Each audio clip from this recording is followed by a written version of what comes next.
Hello children, आज मैं आपको पढ़ाने जा रही हूँ पाठ 2 अकारांत पुल्लिंग शब्द। इसके पहले बच्चों मैंने आपको पढ़ाया था पाठ 1 वर्णमाला। वर्ण के बाद आता है शब्द। तो बच्चों आपने गौर किया होगा कि शब्द कैसे बनता है। आपको उत्सुकता होगी कि शब्द कैसे बनता है।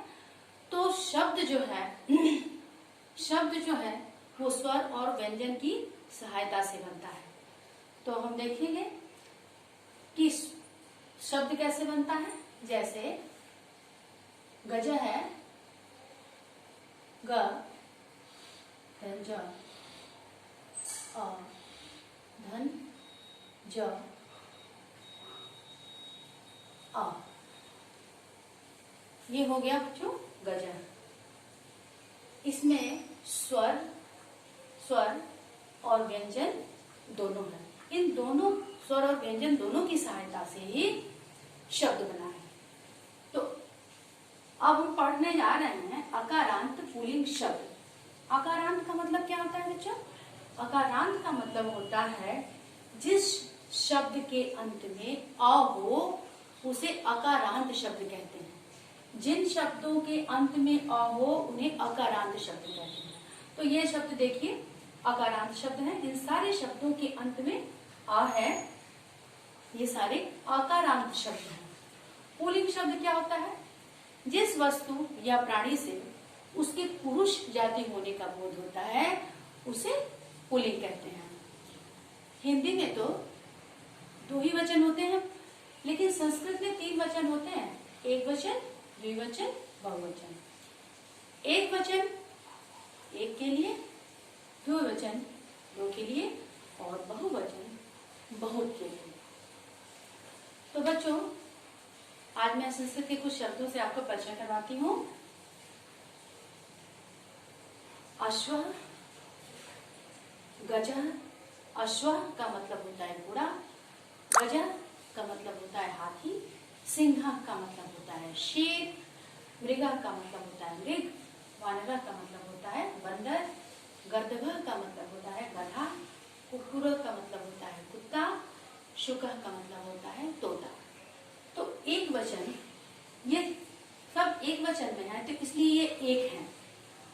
और अश्व 2 के लिए, 2 घोड़े, अश्वा बहुत से घोड़े, गज 1, गजौ 2 गजौ, 2 हाथी, गजा बहुत से हाथी, सिंह 1 के लिए, सिंह 2 सिंह के लिए, सिंहा बहुत से सिंह के लिए। इसी तरह के तरीके से ये सारे शब्द आपके हैं। मृगा, मृगौ, मृगा, वानरा, वानरौ, वानरा, गर्दभा, गर्दभौ, गर्दभा, कुक्कुरा, कुक्कुरौ, कुक्कुरा, शुका, शुकौ, शुका। तो बच्चों इस एक वचन, द्विवचन और बहुवचन के जरिए, इन शब्दों के जरिए आपको ये तो समझ में आ गया होगा एक वचन, द्विवचन और बहुवचन क्या होते हैं।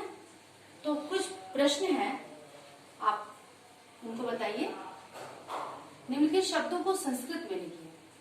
2 हाथी, तो अब बताइए 2 हाथी के लिए क्या होगा? तो अब आप द्विवचन में जाइए, गजौ। 2 हाथी की संस्कृत क्या हो जाएगी? तो आप लिखेंगे यहाँ पे, क्या लिखेंगे यहाँ पे? गजौ।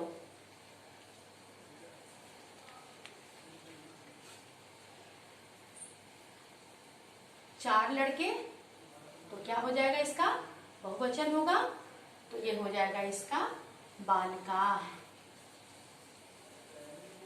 बालकाः।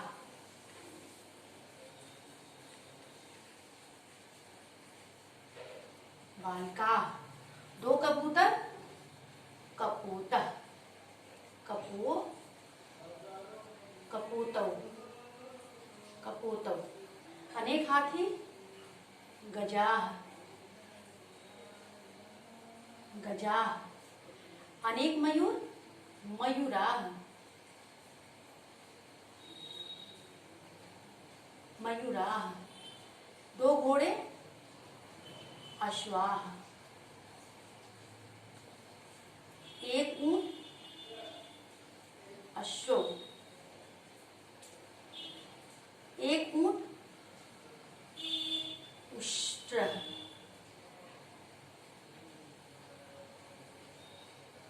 पुष्ट। तो बच्चों, इस एक वचन, द्विवचन, बहुवचन के जरिए आपको तो ये समझ में आ गया होगा कि एक का प्रयोग कहाँ करना है, दो का प्रयोग कहाँ करना है और बहुवचन का प्रयोग कैसे करना है। तो बच्चों, अगर इसके इतना समझने के बावजूद भी अगर आपको कहीं कोई दिक्कत होती है तो आप तुरंत पूछिए और मैं आपकी समस्या का समाधान करूंगी। धन्यवाद बच्चों।